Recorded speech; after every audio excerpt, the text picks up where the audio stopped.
നമസ്കാരം, ഭാരത് ലൈവിലേക്ക് സ്വാഗതം. നമസ്കാരം. പ്രശാന്ത്, ഈയിടെ ഒരു വ്യത്യസ്തമായ സമരം തിരുവനന്തപുരത്ത് കണ്ടു.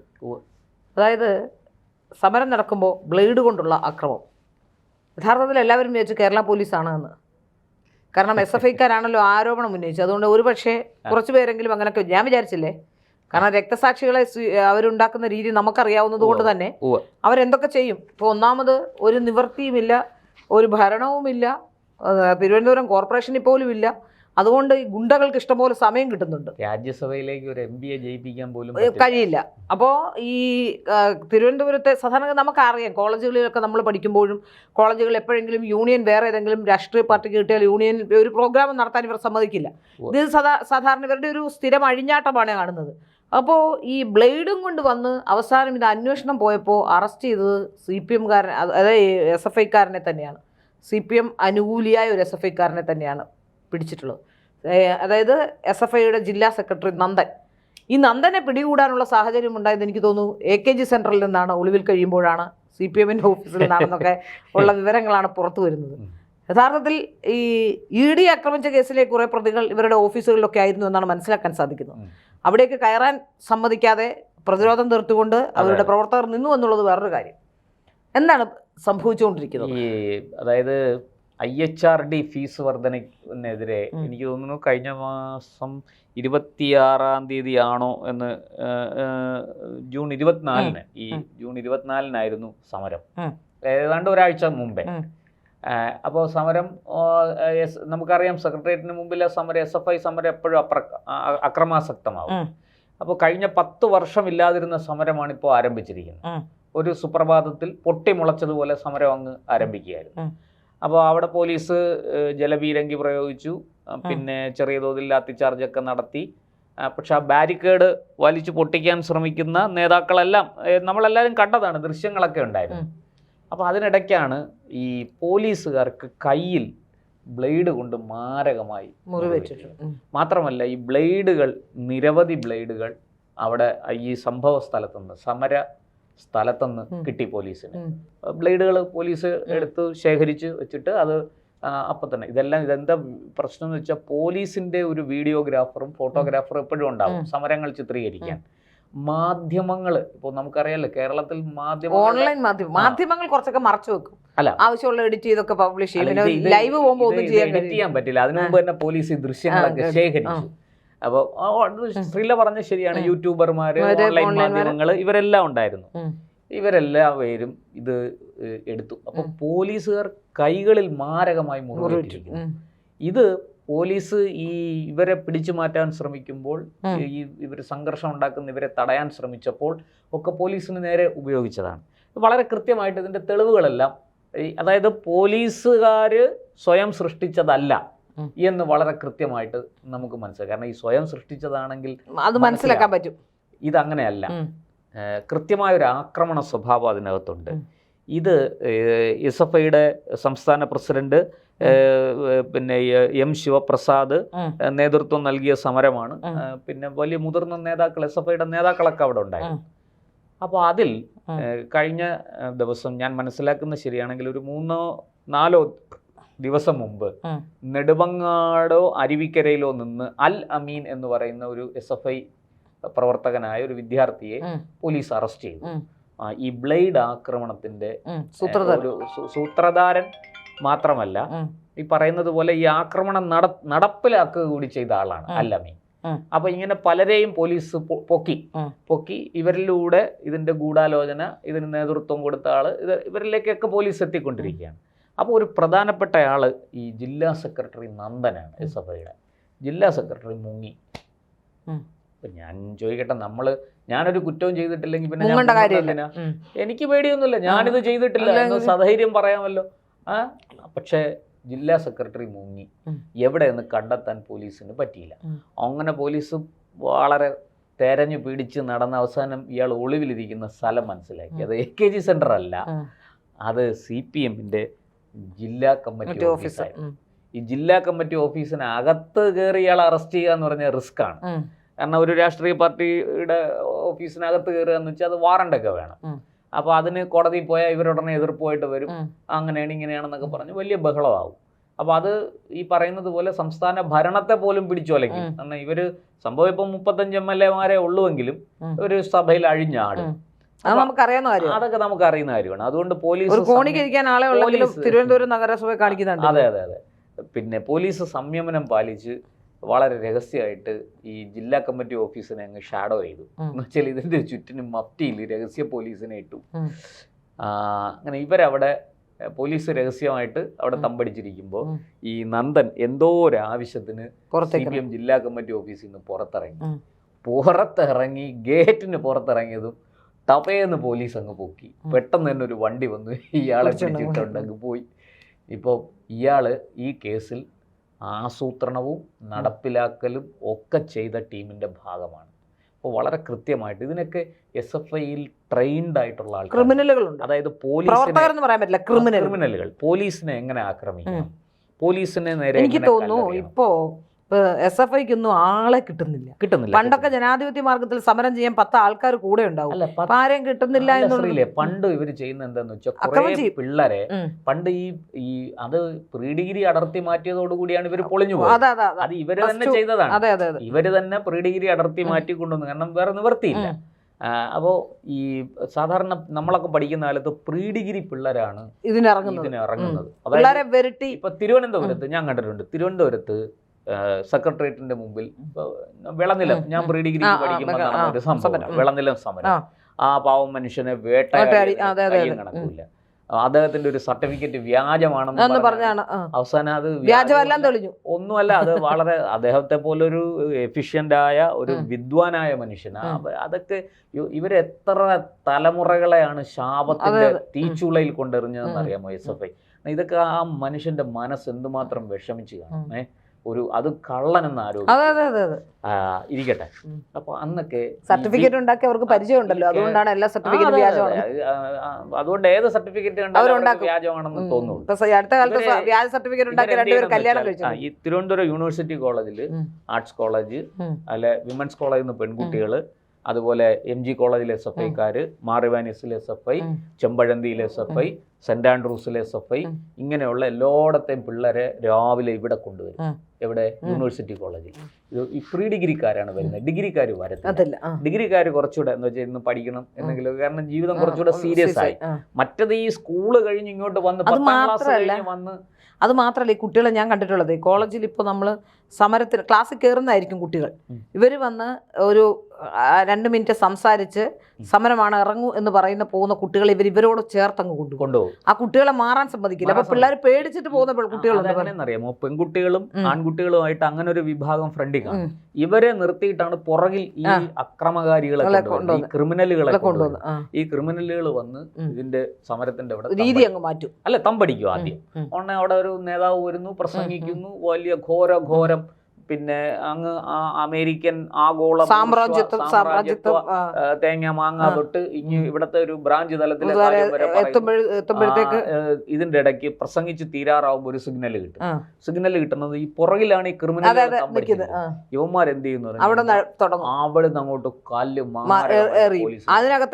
പോലീസ് SFIക്കാരെ എറിയും, പോലീസിനെ എറിയും. പോലീസ് എന്ത് ചെയ്യും? ഉടനെ ലാത്തി ചാർജ്. അന്ന് ഈ ബാരിക്കേഡും ഒന്നുമില്ല, പോലീസിന്റെ ഷീൽഡൊക്കെ ഉള്ളൂ. ഷീൽഡും ഇല്ല ഇന്ന് ലാത്തിയൊക്കെ വെച്ചാണ് തടയുന്നത്. പോലീസ് ഉടനെ ഇവരെ ലാത്തി ചാർജ് തുടങ്ങും. അതിൽ പാവപ്പെട്ട കുറെ പിള്ളേരും പെടും, അല്ലാതെ നേതാക്കൾ പെടും. ഭാവിയിൽ മന്ത്രിമാരാകാൻ വേണ്ടി, MLA-മാരാകാൻ വേണ്ടി കുപ്പായം തുന്നി വെച്ചിരിക്കുന്ന ആൾക്കാർ ഒരുപാട് പേരുണ്ട്. എനിക്ക് പഴയ അങ്ങനത്തെ ഒരുപാട് SFI നേതാക്കളെ അറിയാം. നമ്മുടെ ഭാഗ്യം കൊണ്ടാണോ അതോ മറ്റെന്തെങ്കിലും കൊണ്ടാണോ, അവരുടെ നിർഭാഗ്യം കൊണ്ടാണോ എന്നറിയില്ല, പലരും ഇന്നിപ്പോ അങ്ങനെ ഒന്നും ആയിട്ടില്ല. ചിലരൊക്കെ മരിച്ചുപോയി, ചിലരൊക്കെ മരിച്ചുപോയി. ഇല്ല, വേറെയുണ്ട്. സിന്ധു ജോയ് നാട് വിട്ടു. ഞാൻ പല പേരുകൾ പറയുന്നില്ല. ഇവിടെ ലോക്കലായിട്ട് തിരുവനന്തപുരത്ത് തന്നെയുള്ള എനിക്കറിയാം. എന്റെ ചെറുപ്പകാലത്തെ സമരത്തിലെ ആൾക്കാരാണ് നമ്മളെപ്പോഴും പത്രങ്ങളിലൊക്കെ കാണുന്ന ആൾക്കാർ. ഞാന് പഠനം കഴിഞ്ഞ് ഇറങ്ങുമ്പോഴാണ്, ഞാൻ ഇറങ്ങിയതിന് ശേഷമാണ് ഈ സിന്ധു ജോയിയൊക്കെ. സിന്ധു ജോയിയൊക്കെ ലേറ്റസ്റ്റ്. സിന്ധു ജോയിയൊക്കെ 2000 പ്രോഡക്റ്റ് 2000-ന് ശേഷമാണ്. 2001, 2006 ആ കാലഘട്ടത്തിലാണ്. ഉമ്മൻചാണ്ടി സർക്കാരുകൾക്കെതിരെ തീപ്പൊരി നേതാവായിട്ട് വന്നതാണ്. അപ്പോ ഇതിന്റെ ഇടയിൽ ഈ ക്രിമിനലുകളായ ആൾക്കാർ പോലീസുകാരെ വല്ലാണ്ട് ഉപദ്രവിക്കും. പോലീസ് ഈ ദേഷ്യം, എന്നിട്ട് ഇവന്മാർ രക്ഷപ്പെടും. ഇവന്മാർക്ക് ഈ സെക്രട്ടേറിയറ്റിന്റെ മുമ്പിൽ നിന്ന് എങ്ങനെ ഏത് കെട്ടിടത്തിനകത്ത് പോകണം എന്നറിയാം. എന്നാൽ ഇവന്മാരൊക്കെ നേരെ വന്ന് പല കെട്ടിടത്തിന്റെ ഇടയിൽ കൂടെയൊക്കെ ചെറിയ വഴികളുണ്ട്, ചെറിയ മതിലുകളുണ്ട്, ഇതൊക്കെ ചാടി അപ്പുറത്ത് വന്ന് നമ്മുടെ മരക്കാറിന്റെ ഒക്കെ പുറകിൽ വന്ന് അവരുടെ അതുവഴിയൊക്കെ കയറി ഓടി രക്ഷപ്പെടും. ഈ പാവപ്പെട്ട കുറെ പിള്ളേർ ഇതിനകത്ത് പോലീസ് ലാത്തി ചാർജ് ചെയ്യും. ചിലർ അറിഞ്ഞുകൊണ്ട് നിന്ന് കൊടുക്കും, എന്ന് വെച്ചാൽ നേതാവാകണമല്ലോ. ചിലരല്ലാതെ പെട്ടുപോകുന്നവരാണ്. ഇതൊക്കെ നടക്കും. ഇത് ഈ പണ്ടത്തെ പോലെ ഇപ്പൊ ഇതൊന്നും നടക്കില്ല. കാരണം ഈ പറഞ്ഞതുപോലെയാണ്, ദൃശ്യങ്ങളെല്ലാം വളരെ കൃത്യമായിട്ട് വരുന്നുണ്ട്. അതുകൊണ്ട് തന്നെ ഈ പോലീസ് സത്യത്തിൽ ഈ SFIയുടെ സമരം ഇത്രയും അക്രമാസക്തമായതിനു ശേഷമാണ് ഇത് ഷൂട്ട് ചെയ്യാൻ തുടങ്ങിയത്. വളരെ കൃത്യമായിട്ട് ഷൂട്ട് ചെയ്ത്, നമുക്കറിയാം യൂണിവേഴ്സിറ്റി കോളേജിൻ്റെ മതിലിനൊക്കെ പൊക്കം കൂട്ടിയത്, AK ആൻ്റണിയുടെ ഭരണകാലത്ത് മതിലിന് പൊക്കം കൂട്ടിയത് ഒക്കെ നമുക്ക് അറിയുന്ന കാര്യങ്ങളാണ്. ഇതല്ല, ഈ അക്രമങ്ങളൊന്നും ഇപ്പൊ വിജയിക്കുന്നില്ല. അതിന്റെ ഏറ്റവും ഒടുവിലത്തെ ഉദാഹരണമാണ് ഈ ബ്ലേഡ്. ഈ ബ്ലേഡ് വെച്ച് പോലീസുകാരെ ഉപദ്രവിക്കാൻ ശ്രമിച്ചത് ഇപ്പോൾ വളരെ കൃത്യമായി പിടിയിലായിരിക്കുന്നു. അതിൻ്റെ ആസൂത്രകൻ ഉൾപ്പെടെ, അത് നടപ്പാക്കി പോലീസിനെ ഉപദ്രവിച്ചവരുൾപ്പെടെ. ഇപ്പം നമുക്ക് അറിയുന്ന 2 അറസ്റ്റുകൾ ഇതൊക്കെയാണ്. പിന്നെ ഈ SFI സംസ്ഥാന പ്രസിഡന്റ് ശിവപ്രസാദിനെ അറസ്റ്റ് ചെയ്തോ എന്ന് നമുക്ക് അറിയില്ല. പക്ഷെ ശിവപ്രസാദ് വെല്ലുവിളിച്ച് ബ്ലേഡ് ഉണ്ടെങ്കിൽ കൊണ്ടുപോവാ, തെളിവ് കൊണ്ടുപോവാ എന്നൊക്കെ പറഞ്ഞ് പോലീസിനെ വെല്ലുവിളിക്കുന്ന ദൃശ്യങ്ങളൊക്കെ പുറത്തു വന്നതാണ്. ഇനി പക്ഷെ ഒരു കാര്യമുണ്ട് കേട്ടോ, ഇനി എത്ര പേരെ അറസ്റ്റ് ചെയ്താലും SFI ആടിനെ പട്ടിയാക്കുന്ന ഈ ഗീബൽസ്യൻ തന്ത്രത്തിൽ നിന്ന് മാറി. അവർ പറയും ഇതെല്ലാം വ്യാജ തെളിവുകളാണ്, പോലീസ് കെട്ടിച്ചമച്ച തെളിവുകളാണ്, ഞങ്ങൾ പരിശുദ്ധരാണ്, ഞങ്ങൾ എന്താ പറയുക, പിന്നെ പച്ചവെള്ളം ചവച്ചു കുടിക്കുന്ന കുഞ്ഞാടുകളാണ്, ഞങ്ങൾ ഒരു തരത്തിലുള്ള അക്രമത്തിനും ഞങ്ങൾ പോയിട്ടില്ല എന്ന് പറഞ്ഞ് SFI ഇതിനെ ന്യായീകരിക്കുന്ന കാഴ്ച നമുക്ക് താമസമില്ലാ കാണാം. ഇപ്പൊ ഉടനെ പത്രസമ്മേളനം നടക്കും. പിന്നെ ഇതിന്റെ പുറകെ MV ഗോവിന്ദൻ വരെയുള്ള CPM സംസ്ഥാന സെക്രട്ടറി MV ഗോവിന്ദൻ വരെയുള്ള പ്രതിപക്ഷ സഭ കൂടുകയാണെങ്കിൽ പ്രതിപക്ഷ നേതാവ് ശ്രീ പിണറായി വിജയൻ ഉൾപ്പെടെയുള്ളവർ സഭയ്ക്കകത്തും പ്രശ്നം ഉണ്ടാക്കും. അപ്പോൾ അതൊക്കെ നമുക്ക് വരും ദിവസങ്ങളിൽ കാണാം. പക്ഷെ ഒരു കാര്യം വ്യക്തമാണ്, പഴയതുപോലെ ഇനി അങ്ങനെ കണ്ണിൽ പൊടിയിട്ട് രക്ഷപ്പെടാൻ കഴിയില്ല. SFIക്ക് എന്നല്ല, ആർക്കും കഴിയില്ല. ഇത് ഏത് വിദ്യാർത്ഥി യൂണിയൻ ആണെങ്കിലും ശരി, അവർ അക്രമം നടത്തിയാൽ കൃത്യമായ തെളിവുകളോടുകൂടി പിടിക്കപ്പെടും. ഇപ്പോൾ നിയമം, ഇത് വകുപ്പ് വളരെ കർക്കശമാണ്. ജാമ്യം കിട്ടാത്ത വകുപ്പൊക്കെയാണ് ഇവർക്കെതിരെ ചുമത്തിയിരിക്കുന്ന പോലീസ്. അത് എന്താന്ന് വെച്ചാൽ ഇവർ സാധാരണ നിലയ്ക്ക് പോലീസുമായിട്ടൊരു അണ്ടർസ്റ്റാൻഡിങ് നടത്തും. ഞങ്ങൾ പ്രതികളെയൊക്കെ തരാം, നിങ്ങൾ അതിനനുസരിച്ച് അഡ്ജസ്റ്റ് ചെയ്ത് പിള്ളേരല്ല. ഇതെങ്ങനെയാന്ന് വെച്ചാൽ CPIMന്റെ മുതിർന്ന നേതാക്കൾ വരും, സ്റ്റേഷനിൽ വന്നിട്ട് പറയും കുട്ടികളല്ലേ പിള്ളേരെ അറിയാതെയൊക്കെ ചെയ്യുന്നതാണ്, നമുക്ക് എന്ത് ചെയ്യാം, നമ്മൾ പറഞ്ഞാൽ കേൾക്കണ്ടേ പിള്ളേർ. ഇവന്മാരെല്ലാം ഒന്നും പറഞ്ഞാൽ അനുസരിക്കാത്തവന്മാരാണ്, സമരം ചെയ്യാൻ പറഞ്ഞാൽ സമരമല്ല ചെയ്യുന്നത്, അവന്മാർക്ക് പോലീസിനെ ആക്രമിക്കണം, എന്ത് ചെയ്യാൻ, തല്ലിക്കൊല്ലാൻ പറ്റുമോ എന്നൊക്കെ പറഞ്ഞ് ഒരു പോലീസുമായിട്ടൊരു കോംപ്രമൈസ് ഉണ്ടാക്കും. പോലീസുകാര് പോട്ടെ, കൊച്ചുങ്ങളല്ലേ, ഇത് ജീവിതം ഉള്ളതല്ലേ, പോട്ടെ, നമുക്ക് ഇത്തിരി ചോര പൊടിഞ്ഞാലും സാരമില്ല എന്നൊക്കെ വിചാരിച്ച് പോലീസുകാര് കോംപ്രമൈസ് ചെയ്ത്. ഇത് പണ്ടൊക്കെ അങ്ങനെയാണ് സമരങ്ങളെല്ലാം പൊക്കൊണ്ടിരുന്നത്. അത് കുറെ നാൾ കഴിയുമ്പോൾ സർക്കാർ ഈ കേസൊക്കെ എഴുതി. ഇത് വിദ്യാർത്ഥി സമരങ്ങളല്ലേ, SFI, കോൺഗ്രസ് വരുമ്പോ കോൺഗ്രസ്സുകാരുടെ കേസ് എഴുതള്ളും, CPM വരുമ്പോ SFIയുടെ എഴുതള്ളും, BJPക്ക് മാത്രമാണ് അങ്ങനെ ഒരു അനുകൂലം. അത് പിന്നെ എങ്ങനെയെങ്കിലും ഒക്കെ ഈ പറഞ്ഞ പോലെ കോടതിയിലൊക്കെ എങ്ങനെയെങ്കിലും ഒക്കെ അങ്ങ് പോകും. പിന്നെ കോൺഗ്രസ്സുകാരാണ് ഭരിക്കാൻ വരുന്നെങ്കിൽ കുറച്ച് AVP-കാരുടെ കേസ് പിൻവലിക്കും. അവരും കഷ്ടമല്ലേ, നമ്മളെ പോലെ തന്നല്ലോ എന്ന് വിചാരിച്ച് അത് എഴുതി തരും. ഇതൊക്കെ സംഭവിക്കും. പക്ഷെ ഇവിടെ ഇനിയിപ്പോ അതൊന്നും എളുപ്പമല്ല. വളരെ കൃത്യമായിട്ട് തെളിവുകളുണ്ട്. തെളിവുകളുടെ അടിസ്ഥാനത്തിൽ അത് മാത്രമല്ല, പോലീസിനെ ആക്രമിക്കുമ്പോൾ അവരുടെ ജോലിയിൽ നിന്ന് തടയുന്ന വകുപ്പ്. അതുപോലെ വളരെ അതുകൊണ്ടാണ് ഞാൻ പറഞ്ഞത് ജാമ്യമില്ലാത്ത വകുപ്പാണ്. പോലീസിന്റെ ഔദ്യോഗിക കൃത്യനിർവഹണത്തിൽ നിന്ന് തടസ്സപ്പെടുത്തി. അതായത് പോലീസിനെ പിടിച്ച് ഉന്തുക, തള്ളുക, പോലീസിനെ ഒന്ന് അടിച്ചു എന്ന് പറഞ്ഞാൽ അത് അതല്ല. ഇത് ചോര പുറത്തു വരുന്ന വിധത്തിൽ ആക്രമിക്കുക. ഈ SFI ഒക്കെ ഞാൻ പറയുന്നത് ഇതൊരു ക്രിമിനൽ സംഘമല്ല, ഇതൊരു ഭീകര സംഘടന പോലെ. ഇന്ന് രാവിലെ രസം എന്താന്ന് വെച്ചാൽ, ഇന്ന് രാവിലെ ഞാനൊരു ഓട്ടോയിൽ യാത്ര ചെയ്യുമ്പോൾ ഓട്ടോക്കാരൻ ഇങ്ങനെ പറയുന്ന കൂട്ടത്തിൽ എന്നോട് ചോദിച്ചു, ഇങ്ങനെ പറഞ്ഞു, അയാൾ പഴയ CPM-കാരനാണ്, ഇനി ഇപ്പോഴത്തെ കമ്മ്യൂണിസ്റ്റുകാരനല്ല കേട്ടോ, പഴയ കമ്മ്യൂണിസ്റ്റുകാരനാണെന്നൊക്കെ പറഞ്ഞു. അതിനുശേഷം പുള്ളി SFI സമരത്തെക്കുറിച്ച് എന്താണ് അഭിപ്രായം? ഞാൻ പറഞ്ഞു, ഈയിടെ നടന്ന സമരമാണോ, ബ്ലേഡും കൊണ്ടുപോയോ? അതെ. ഇവന്മാരവിടെ ഷേവ് ചെയ്യാൻ പോയതാണോ ബ്ലേഡുമായിട്ടെന്ന് ചോദിച്ചു. അതിനുശേഷം അദ്ദേഹം പറയാണ്, സത്യത്തിൽ നിരോധിക്കേണ്ട ഒരു സംഘടനയാണ് SFI. ഞാൻ ഞെട്ടിപ്പോയി. അല്ല അങ്ങനെ നമുക്ക് പോലും പറയാൻ നമ്മൾ പോലും പറയാൻ നമ്മള് വിദ്യാർത്ഥി രാഷ്ട്രീയത്തെ പ്രോത്സാഹിപ്പിക്കുന്ന ആൾക്കാർ. ഒരിക്കലും വിദ്യാർത്ഥികൾക്ക് രാഷ്ട്രീയം പാടില്ല എന്ന നിലപാട് നമുക്ക് ഇല്ല. എനിക്കില്ല. രാഷ്ട്രീയം വേണം, അതാണ് ബോധം വേണം. പാർലമെന്ററി ജനാധിപത്യത്തിന്റെ ബാലപാഠങ്ങൾ പഠിക്കുന്ന അവിടെ നിന്നാണ്. ഒരു സംശയം, നമ്മളെല്ലാം സംഘടനാ പ്രവർത്തനം നടത്തിയിരുന്നവരാ കോളേജിൽ. വ്യക്തിത്വ വികാസത്തിന് വളരെ പ്രധാനപ്പെട്ട ഘടകം ഇതൊക്കെ വേണ്ടതാണ്. പക്ഷെ ഇതെല്ലാം SFI വ്യക്തിത്വ വികാസമല്ല നടത്തുന്നത് കേട്ടോ. അക്രമത്തിനാണ്. അക്രമം വികസിപ്പിക്കുക, അരാജകത്വം വികസിപ്പിക്കുക, കഞ്ചാവ്, MDMA പോലുള്ള മയക്കുമരുന്നുകൾ നൽകുക. അങ്ങനെ ഏറ്റവും കൂടുതൽ മയക്കുമരുന്ന് കേസുകളിൽ പെട്ടിട്ടുള്ളതും ഈ SFI CPM നേതാക്കന്മാരൊക്കെയാണ്. SFI DYFI CPM നേതാക്കന്മാരൊക്കെയാണ്. തെളിവ് കേസിൽ അറിയാം നമുക്ക്. എല്ലാ കേസുകളിലും 1-2 പേര് പിടിക്കപ്പെടുന്നുണ്ട്. അപ്പൊ അതുകൊണ്ട് കോളേജുകളിൽ ഏറ്റവും കൂടുതൽ അരാജകത്വം സൃഷ്ടിക്കുന്ന SFI ആണ്. ഇപ്പൊ ഇവർ ഈ സമരത്തിന് അക്രമം അഴിച്ചുവിടാൻ ഇവർ ഉപയോഗിക്കുന്നതും ഇത്തരം മയക്കുമരുന്ന് ഉപയോഗിക്കുന്ന പിള്ളേരെയാണ്. അവരെ ഇവർക്ക് കൃത്യമായിട്ട് അറിയാം. എന്നോടൊരു ഒരു ചെയർമാൻ, SFIയുടെ പഴയ ഒരു ചെയർമാൻ, ഇപ്പോഴും അയാൾ CPM കാരനൊക്കെ തന്നെയാണ്, പക്ഷേ SFIയുടെ ഒരു ചെയർമാൻ എന്നോട് പറഞ്ഞിട്ടുണ്ട്, ഞാൻ ഈ അഭിപ്രായം പറഞ്ഞപ്പോൾ ഞാൻ പറഞ്ഞു നിങ്ങളല്ലേ കുട്ടികളെ ഏറ്റവും കൂടുതൽ നശിപ്പിക്കുന്ന അഭിപ്രായം പറഞ്ഞപ്പോൾ അദ്ദേഹം പറഞ്ഞ് സത്യമാണ്. അദ്ദേഹം എൻ്റെ മുന്നിൽ സമ്മതിച്ചു, അത് ശരിയാണ് എന്ന് സമ്മതിച്ചു. കാരണം അത്തരം കുട്ടികളുണ്ടെങ്കിലേ അഴിച്ചുവിടാനും അവരെ മറ്റ് വിധ്വംസക പ്രവർത്തനങ്ങൾക്ക് ഉപയോഗിക്കാനും രാഷ്ട്രീയം വളർത്താനും കഴിയുള്ളൂ. മര്യാദയ്ക്ക് പഠിക്കുന്ന തുടരുന്ന മര്യാദയ്ക്ക് പഠിക്കുന്ന ജോലി ആവശ്യമുള്ള നന്നായി ജീവിക്കുന്ന ആൾക്കാരെ ലിബറലാക്കി കൊടുക്കുന്നത്. അതെ, അങ്ങനെ ജയിച്ചു വന്ന് ഇവര് അപ്പൊ പിന്നെ പഠിക്കേണ്ട ആവശ്യമില്ല. പഠിക്കാത്തവനും ജയിച്ചു വരും. PSC പരീക്ഷയ്ക്ക് 1ാം റാങ്ക് കിട്ടിയ ശിവരഞ്ജിത്ത് ആരായിരുന്നു നമ്മൾ കണ്ടല്ലേ? ക്രിമിനൽ കേസുകൾ പ്രതിയായ SFIക്കാരനെ PSC പരീക്ഷയ്ക്ക് 1 മാർക്ക് ഉള്ളവനെ, ഡിഗ്രിക്ക് 1 മാർക്കാണ്, ആ മാർക്കുള്ളവനെയാണ് PSC പരീക്ഷയ്ക്ക് പോലീസിന്റെ റാങ്ക് ലിസ്റ്റിൽ 1ാമനായി വന്നത്. അതിൽ നിന്ന് മനസ്സിലാക്കാമല്ലോ ഇവിടുത്തെ CPM എന്താണ് ചെയ്തുകൊണ്ടിരുന്നത്. ഇവിടെ CPM മാത്രമല്ല, CPMന്റെ ജില്ലാ കമ്മിറ്റി ഉൾപ്പെടെയുള്ള ഓഫീസുകളിൽ ഈ ക്രിമിനലുകളെ ഒളിപ്പിച്ച് താമസിക്കും. ഇവരെ ചെല്ലും ചെലവും കൊടുത്ത് സംരക്ഷിക്കുന്നു. ഇവർക്ക് എന്ത് തെണ്ടിത്തരവും ചെയ്യാനുള്ള ലൈസൻസ് കൊടുത്തിരിക്കുന്നത് ഇവരാണ്. ഇത് ഒരുപാട് കാലമൊന്നും ഓടൂല. ആ കാലമൊക്കെ കഴിഞ്ഞു. പണ്ട് ബസ് കത്തിച്ചു, കാറ് കത്തിച്ചു, സർക്കാരിൻ്റെ വാഹനങ്ങൾ കത്തിച്ചു, വലിയ സമരങ്ങൾ നടത്തി, ട്രാൻസ്പോർട്ട് ബസ്സുകൾ എറിഞ്ഞു പൊട്ടിച്ചു, ഇതൊക്കെ ചെയ്തിരുന്നു. അതിന് ഏത് പാർട്ടിയാണെങ്കിലും ഇനി അതൊന്നും ഓടൂല. കാലം മാറി. ജനങ്ങളുടെ സ്വഭാവത്തിൽ ഒരുപാട് മാറ്റം വന്നു. അവർക്ക് സ്വസ്ഥമായിട്ട് ജീവിക്കണം. സമരമൊക്കെ ചെയ്തോളൂ, പക്ഷെ നാടിൻ്റെ സ്വൈരം കെടുത്തരുത്, നാടിൻ്റെ സമാധാനം നശിപ്പിക്കരുത്.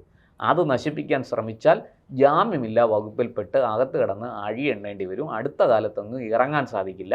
പഠിത്തവും പോയി, ജീവിതവും നശിച്ച് തെണ്ടിത്തിരിഞ്ഞ് നടക്കാം. ഇതിലെല്ലാവരും MLA-മാരും മന്ത്രിമാരും ഒന്നും ആവില്ല. 140 പേർക്കേ MLA-മാരാകാൻ കഴിയുള്ളൂ. അതുപോലെ തന്നെ പഞ്ചായത്ത് അംഗവും ഈ പറഞ്ഞതുപോലെ കൗൺസിലറും ഒക്കെ ആകാൻ ഇന്നിപ്പോൾ ഭയങ്കര മത്സരമാണ്. ഒന്നാമത് ഈ ഇടതു പാർട്ടികൾ, CPM അടക്കമുള്ള ഇടതു പാർട്ടികൾ പടവലങ്ങ പോലെ ശോഷിച്ച് താഴോട്ട് പൊയ്ക്കൊണ്ടിരിക്കുകയാണ്.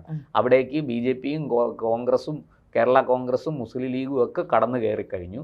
അതുകൊണ്ട് ഈ അക്രമ സമരത്തിൻ്റെ പുറകെ പോകുന്ന യുവതലമുറ, കുട്ടികൾ, നിങ്ങൾ ദയവായി ശ്രദ്ധിക്കുക. ഈ പറഞ്ഞതുപോലെ അക്രമം നടത്തി നേതാവായി ഭാവിയിൽ MLA-യും മന്ത്രിയും ഒക്കെ വിചാരിക്കുന്ന 10,000-ൽ ഒരാളിനെ എന്ന് തിരിച്ചറിയുക. നഷ്ടപ്പെടുന്നത് ജീവിതമാണ്.